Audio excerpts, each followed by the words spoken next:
Assalamualaikum warahmatullahi wabarakatuh. Berjumpa lagi bersama Kak Ebi. Hari ini Kak Ebi bakalan bahas lagi latihan soal UKOM untuk adik-adik bidan. Kita langsung aja ke soal yang pertama. Apakah diagnosa yang tepat pada kasus di atas? Kalian baca nih, perempuan usia 26 melahirkan anak kedua 7 hari yang lalu dari kehamilan yang kedua. Kehamilan pertama riwayat abortus. Nah udah sampai sini aja udah cukup. Kira-kira apa nih jawabannya? Kalau aku jawabannya kayaknya A deh. Kalau kalian apa jawaban kalian? Bener nggak nih pembahasannya? Jawabannya A. Yuk kita lihat yuk pembahasannya ya. Nah bener kan aku? Jawabannya adalah A. Jadi P1A1 postpartum hari ke-7. Jadi di sini rasionalnya kalian harus tahu ya teman-teman ya. Perhatikan. Diagnosa dalam postpartum dilihat mulai dari riwayat kehamilan. Dia memang udah hamil 2 kali ya kan. Tapi kan dia pernah keguguran tadi kan dibilangnya. Berarti dia bersalinnya baru 1 kali. Berarti P1A1 ya, seperti itu ya. Nah, kemudian di sini riwayat persalinan spontan belakang kepala atau sesio, melahirkan anak hidup, riwayat abortus dan hari atau minggu pasca melahirkan serta terdapat penyerta atau masalah pada postpartum. Nah, kata kuncinya di sini adalah dia melahirkan anak kedua 7 hari yang lalu dari kehamilan kedua. Kehamilan pertama abortus. Udah pasti jawabannya A ya teman-teman ya. Lanjut. Apakah jenis lochea yang dikeluarkan? Nah, ini harus hafal ya besti-bestiku bahwa lochea itu ada berapa jenis? Ada lochea alba, rubra, purulens, sanguinolenta, ada serosa. Di sini kalian baca nih kata kuncinya apa ya? Yuk kita lihat ya. Perempuan usia 20 P1A1 7 hari yang lalu datang ke bidan mengeluh nyeri luka jahitan perineum dan payudara. Di sini nadi normal. Di sini kita langsung lihat pengeluaran warna merah kuning berisi darah dan lendir. Ini kata kuncinya nih. Dia udah 7 hari ya, 7 hari pasca bersalin. Ini juga termasuk kata kunci. Dan pengeluaran warna locheanya warna kuning berisi darah dan lendir. Kira-kira jawabannya apa bestiku? Nah, jawabannya adalah D ya, lochea sanguinolenta. Rasionalnya apa? Jadi lochea itu ada beberapa jenis. Ini aku jelaskan ya. Lochea rubra berisi darah segar. Ingat ya, rubra itu darah segar. Ya, ada sisa-sisa selaput ketubannya masih ada. Ada sel-sel desidua, vernica seosa, lanugo, meconium selama 2 hari pasca bersalin. Nah, diingat rubra itu 2 hari ya. Dia lebih ke darah segar. Udah tuh ingat. Kemudian sanguinolenta itu berwarna merah kuning berisi darah lendir hari ke-3 sampai 7 pasca bersalin. Kalau serosa warnanya kuning, cairannya tidak berwarna lagi pada hari ke-7 sampai 14 pasca bersalin. Lochea alba, ini alba juga gampang nih, udah 2 minggu ya, warnanya udah putih. Kemudian purulenta ini dia udah terjadi infeksi ya. Keluar cairan seperti nanah berbau busuk. Biasanya disertai ibunya demam seperti itu ya. Kemudian locheostastis, ini lochea tidak lancar keluarnya. Oke, jadi jawabannya D ya, besti-bestiku. Keywordnya di sini tadi ya, 7 hari dan keluar warnanya itu kuning berisi darah dan lendir. Oke, lanjut. Bagaimanakah urutan refleks yang penting dalam mekanisme pemberian ASI? Nah, ini juga sering masuk di soal-soal UKOM ya, teman-teman ya. Ini kalian bisa baca dulu. Perempuan usia 24 P1A0 postpartum 6 jam. Melahirkan spontan belakang kepala di PMB. Ini merupakan pengalaman pertamanya. Nah, kira-kira bidan perlu menyampaikan tentang beberapa refleks yang dapat menunjang pemberian ASI. Ini harus kalian jelaskan karena sering ibu-ibu muda itu bingung atau kaget. Kok anak saya kagetan ya? Oh, kok apa mimpian gitu. Pernah kan dulu seperti itu ya, booming tentang mitos-mitosnya. Padahal anak yang kagetan itu ada normal ya, karena memang ada tahap-tahap mereka melewati masa-masa itu ya. Jadi kita bahas. Jadi jawabannya apa nih? Jawabannya adalah yang A, rooting, sucking, dan swallowing. Apa itu? Kita bahas ya. Jadi refleks mencari itu rooting. Jadi dia tuh udah bisa mencari puting susu mamanya tersendiri. Jadi sebenarnya ya itulah gunanya ketika bersalin kita langsung meletakkan bayinya ke dada ibu untuk mencari puting susu ibu ya. Refleks ini terjadi ketika ibu menyentuh pipi bayi dengan jari tangan maupun payudara, maka akan langsung menoleh ke arah tangan yang menyentuhnya, membuka mulut dan berusaha menangkap puting susu. Nah, kemudian refleks menghisap atau sucking refleks. Sucking itu setelah menangkap puting, selanjutnya bayi akan melakukan gerakan menghisap, yaitu gerakan otomatis menghisap benda yang ditempatkan di mulutnya. Dan yang terakhir adalah refleks menelan atau swallowing refleks. ASI yang keluar setelah dihisap selanjutnya akan ditelan oleh bayi. Refleks menelan dimulai dengan gerakan dorongan ASI ke bagian belakang mulut oleh lidah untuk disalurkan menuju kerongkongan kemudian ke pencernaan. Kata kuncinya di sini apa, teman-teman? Kata kuncinya ibu baru melahirkan ya, baru saja melahirkan anak pertama, merupakan pengalaman yang pertama. Jadi otomatis karena baru melahirkan ya pasti rooting, sucking, dan swallowing. Ya itu adalah yang utama dulu ya.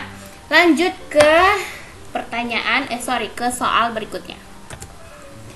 Di sini apakah komplikasi yang terjadi bila kasus tidak ditangani? Nah, komplikasi. Kita langsung baca ya. Perempuan usia 25 P1A1 21 hari yang lalu melahirkan.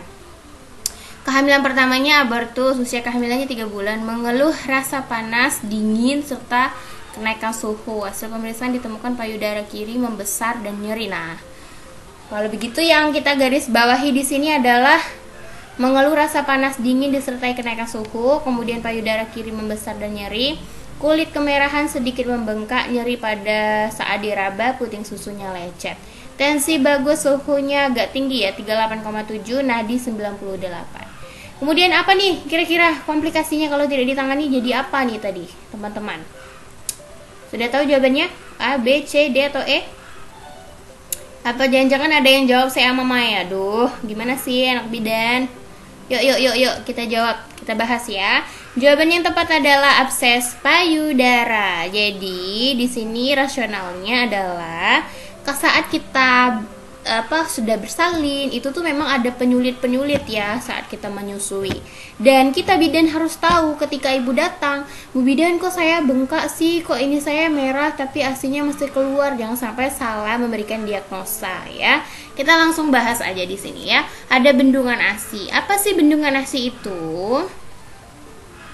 Jadi dia tuh terjadi karena pembendungan air susu karena penyempitan ductus lactoferri oleh kelenjar tidak dikosongkan dengan sempurna karena kelainan puting susu dengan gejala timbul hari ke-3-5, payudara bengkak, keras, tegang, panas, nyeri, dan suhu tubuhnya naik ya. Kemudian mastitis, suatu peradangan pada payudara biasanya terjadi pada 3 minggu setelah melahirkan dan disebabkan oleh kuman Staphylococcus aureus melalui luka pada puting susu atau melalui peredaran darah dengan gejala payudara membesar, keras, nyeri, bengkak, payudara memerah, suhu badan naik, dan menggigil. Nah, ini ada kata menggigil mastitis ya teman-teman ya. Lalu yang ketiga, abses payudara. Apa itu? Jadi terdapat massa padat mengeras di bawah kulit yang kemerahan terjadi karena mastitis yang tidak segera diobati. Gejalanya sama dengan mastitis, terdapat bisul yang pecah dan mengeluarkan nanah. Ayo kalian baca lagi soalnya di sini. Soalnya di sini tadi ya, mengeluh, nyeri, kulit kemerahan, bengkak, nyeri peraban, puting susu lecet. Nah, jadi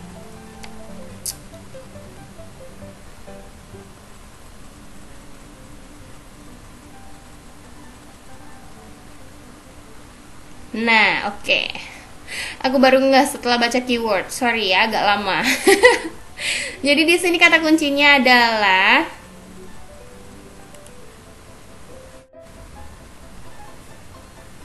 keywordnya di sini kalian baca ya, bahwa ibu kan tadi mengatakan bahwa payudara kiri membesar dan nyeri, kulit kemerahan, sedikit bengkak, nyeri pada peraban, puting susunya lecet ya. Jadi ini tuh mengarahnya ke mastitis ya teman-teman ya. Sehingga kalau tidak tertangani itu bisa menjadi abses payudara. Pertanyaannya tadi kan kalau tidak tertangani, maka dari mastitis bisa menjadi abses payudara. Oke, kita lanjut ke pertanyaan, ke soal berikutnya maksudnya ya. Apakah fase yang dialami pada kasus tersebut? Perempuan umur 34, P4, melahirkan 2 hari lalu. Suaminya tidak bisa menemani karena di luar kota. Perempuan tinggal bersama mertuanya. Kadang dia murung, gelisah, dan menyendiri. Nah, ayo. Dia baru udah melahirkan 2 hari. Ada sih beberapa soal yang masuk ya. Ini taking hold, letting go, taking in, taking off, dan taking bold. Dia tentang penerimaan ibu tersebut terhadap kondisi dia sendiri, kayak gitu loh. Pernah nggak sih kalian belajar tentang ini teman-teman? Pasti pernah ya. Jadi udah tahu dong jawabannya apa ya. Kita langsung ke pembahasannya ya. Nah, jadi taking in. 3 fase adaptasi psikologi ibu nifas menurut teori Reva Rubin. Jadi ada fase taking in, taking hold, dan letting go ya. Juga kayak lagu ya, letting go. Jadi nyanyi deh. Nah, di sini fase taking in merupakan periode ketergantungan beberapa gejala rasa tidak nyaman seperti capek, lelah, nyeri jahitan, membuat ibu nifas tergantung membutuhkan perlindungan dan perawatan orang lain. Ibu nifas terfokus pada dirinya sendiri, mengalami kekecewaan dan perasaan bersalah, berlangsung 1-2 hari setelah melahirkan. Kemudian, di fase taking hold, fase di mana ibu sudah mulai menerima keadaannya. Ibu nifas akan mulai belajar melakukan perawatan pada bayinya, berlangsung 3-10 hari. Lalu di letting go, fase di mana ibu nifas sudah menerima tanggung jawab dan peran baru sebagai ibu. Ibu nifas sudah melakukan perawatan dirinya sendiri, bayinya secara mandiri, dan sudah mampu menyesuaikan diri ya. Jadi jawabannya udah pasti yang taking in ya, besti-bestiku. Lanjut. Oh, di sini ada keywordnya, lupa ya. Keywordnya di sini ibu melahirkan 2 hari ya. Jadi ini adalah kata kuncinya. Lanjut ke pertanyaan berikutnya. Apakah diagnosa pada kasus di atas? Perempuan umur 26-1 melahirkan 3 hari lalu, diantar suami ke bidan.